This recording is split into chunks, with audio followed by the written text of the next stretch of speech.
Before we open up for questions, I have a few questions for Doug, myself, and thank you for your comments. Yeah. First question I have for you, what is the biggest challenge for you as a business owner? Well, I think the biggest challenge right now is that there's a lot of pressure on the energy industry that the Western Slope depends on. We have 3 stores over there in the Grand Junction area, and so with the pressure on the energy industry and the negative environment when it comes to that, and then the really flat economy that we have nationally, it just affects everybody. And so, typically over the years, we felt that candy is somewhat recession resistant. It's, and it's kind of like a bottle of booze or 6-pack of beer, a box of candy. It's one of those small gifts that, when hard times come and you're not going to be out there buying a new car or a new washing machine or things like new house or something like that, but you're going to make yourself happy with a box of candy or a bottle of whiskey or whatever it may be. This downturn has been a lot worse, and it's affected us, and so people just don't have the expendable income they've had in the past, and particularly on the Western Slope. I mean, you guys are going and blowing again over here, and it's really impressive to see. We're still hurting over on the west side. It hasn't come back, but typically we always lag going into a recession, and then we lag coming out. And this time we're really lagging, and you guys it's really exciting to see what's going on over here, but we need some activity on the Western Slope, and we need some people to wake up and understand that we need this energy development, we need the jobs, and it's also, they need to understand it's a bridge fuel. You can't force the technology. You've got to use this fuel now to get us to the new technology. So it's that whole economic puzzle that I think affects us in a lot of ways. So. Colorado is a great place to start companies, but as they grow, there's a pressure for them to move to other states that try to lure them away, or maybe even other countries. And obviously Enstrom's been here many generations, and what keeps you here, and what would be your recommendation to not only attract companies but to retain them in Colorado? Don't do it.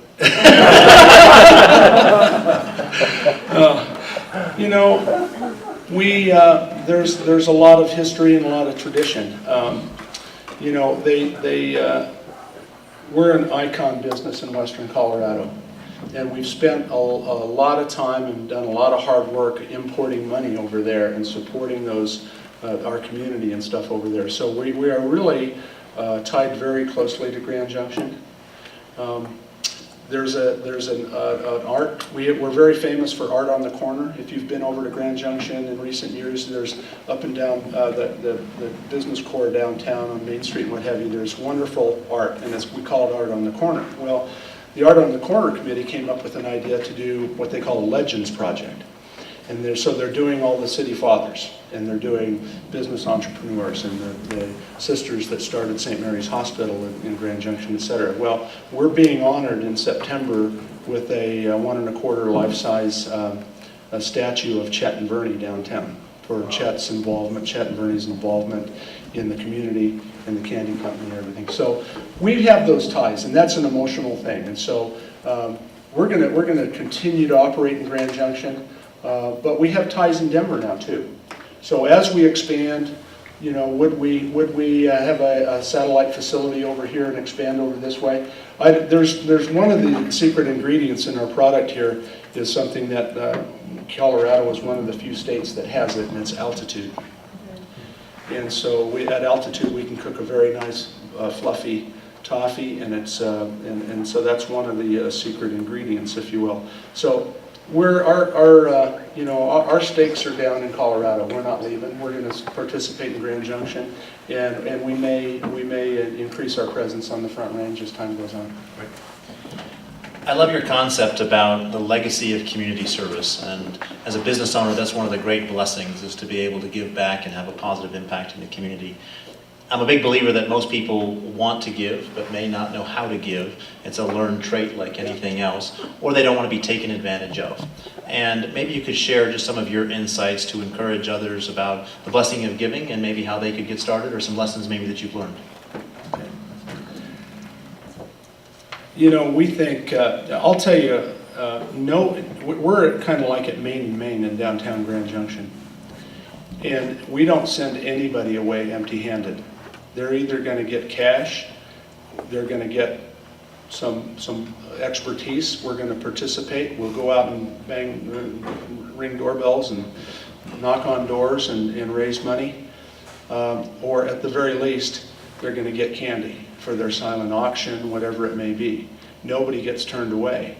And you know, interestingly enough, when we were really down in the dumps early in the 2000s, you know, we have a pretty significant line of credit. When you're in a seasonal business, you have to build the inventory, and then you sell it all at once. And it takes a lot of money to put all that stuff away and store it, and then, you know, because it's not continuous, it's highly seasonal. The mail order business, we do 80% of our business in November and December, and the sales anyway. The production is May through November. So during that period of time, we were still giving money away and supporting community causes and doing those things, even though we were borrowing it. And it's because that's who we are. It's what we do. We support people. So we support causes.